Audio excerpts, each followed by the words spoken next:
حضرت سیدنا محمد بن حسین بن راشد رحمۃ اللہ علیہ سے منقول ہے، ایک شخص اپنے کتے کی بہت زیادہ دیکھ بھال کیا کرتا۔ سردیوں میں اسے چادر کے اندر چھپاتا اور اچھی اور بہترین اشیاء سے کھلاتا۔ میں نے اس سے پوچھا، تم اس کتے کی اتنی دیکھ بھال کیوں کرتے ہو؟ کہا، میرے اس کتے نے مجھ پر بہت بڑی مہربانی کی اور مجھے ایک مصیبت سے نجات دلوائی۔ سنو، میرا ایک انتہائی گہرا دوست تھا، ہم نے کافی عرصہ تک ایک ساتھ تجارت کی۔ ایک مرتبہ جہاز سے واپسی پر میرے پاس بہت زیادہ مال غنیمت تھا اور بہت ہی قیمتی سامان تھا۔ راستے کے اندر اس بے وفا دوست نے وہ سامان مجھ سے چھین لیا اور مجھے رسیوں کے ساتھ باندھ کر وادی کے اندر پھینک دیا۔ یہ کتا بھی میرے ساتھ تھا، یہ ساری رات وہیں میرے ساتھ بیٹھا رہا، اور جب رات کے وقت میں سویا تو صبح آنکھ کھلی تو دیکھا کہ کتا غائب تھا۔ تھوڑی دیر کے بعد وہ ایک روٹی لے کر میرے پاس آیا۔ اس نے میرے سامنے روٹی رکھی، میں نے وہ کھائی اور گڑھے سے قریبی پانی پیا۔ پانی پی کر میں وہیں پڑا رہا۔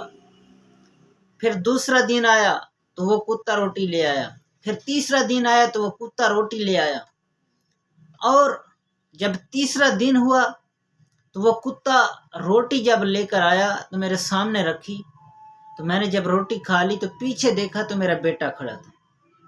میں نے پوچھا، آپ کو کیسے پتہ چلا کہ میں یہاں باندھا ہوا ہوں؟ تو اس بیٹے نے بتایا، روک رہے تھے اور بتا رہے تھے کہ یہ کتا ہر روز ہمارے گھر جا کر حسب دستور جب جاتا تو ہم اسے روٹی ڈالتے۔ ایک دن بھی یہ روٹی اٹھا کر چلا آیا، دوسرا دن بھی دیکھا کہ یہ روٹی اٹھا کر جا رہا ہے۔ ہم حیران تھے کہ پہلے یہی کتا روٹی کھا لیتا تھا، لیکن اب یہ روٹی کھا نہیں رہا، کہیں اٹھا کر جا رہا ہے۔ تو جب تیسرے دن ہم نے روٹی ڈالی تو یہ کتا جب روٹی اٹھا کر جا رہا تھا تو ہم بھی اس کے پیچھے آ گئے کہ یہ جاتا کہاں ہے، روٹی کہاں لے جاتا ہے۔ تو چلتے چلتے یہاں آپ تک یہ پہنچا ہے، تو ہم اس کے ذریعے آپ تک پہنچ گئے ہیں۔ تو دیکھیے بھائی کہ کتا بھی جس گھر کا نمک کھا لیتا ہے وہ بھی اس گھر کے ساتھ وفا کرتا ہے۔ تو آج دیکھیں کہ بھائی بھائی سے لڑ رہا ہے، آج دوست دوست سے لڑ رہا ہے۔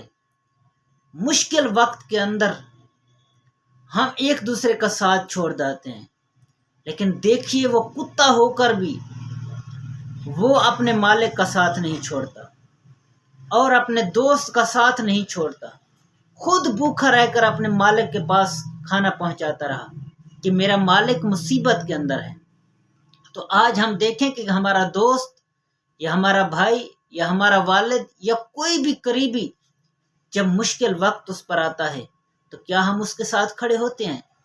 ہم تو دیکھتے ہیں کہ اب اس کا مشکل وقت آ گیا ہے تو ہم اس کا ساتھ چھوڑ دیتے ہیں، اور اس رب پر بھی قربان جاؤں جس نے اس کا ایسا رزق لکھا ہے کہ اس مصیبت کے اندر بھی وہ رب اس تک رزق پہنچاتا رہا۔ تو وہ رب ہر بندے کو رزق دیتا ہے، ہر ذی روح شے کو رزق دیتا ہے۔ تو سامعین محترم، اپنے دوستوں کو سنبھال کر رکھیے، کبھی بھی ان کی خاطر یہ نہ کریں کہ اس مشکل وقت آئے تو آپ اسے چھوڑ دیں، پیسے دینا پڑے تو آپ اسے چھوڑ دیں کہ یہ مجھ سے پیسے مانگ رہا ہے۔ بھائی ہے، اس پر مشکل وقت آ گیا تو اپنی جان بھی قربان کر دیں، مال بھی، سب کچھ قربان کر دیں۔ بھائی یہ مال تو آنے جانے والی چیز ہے، یہ سب کچھ آتا جاتا رہے گا، لیکن دوست دوبارہ نہیں ملیں گے، دوبارہ رشتہ دار نہیں ملیں گے۔ اگر ایک مرتبہ کھو دیا نے ان کو تو پھر زندگی بھر وہ محبتیں نہیں سمیٹ سکو گی۔ اللہ تبارک تعالی ہم سب کو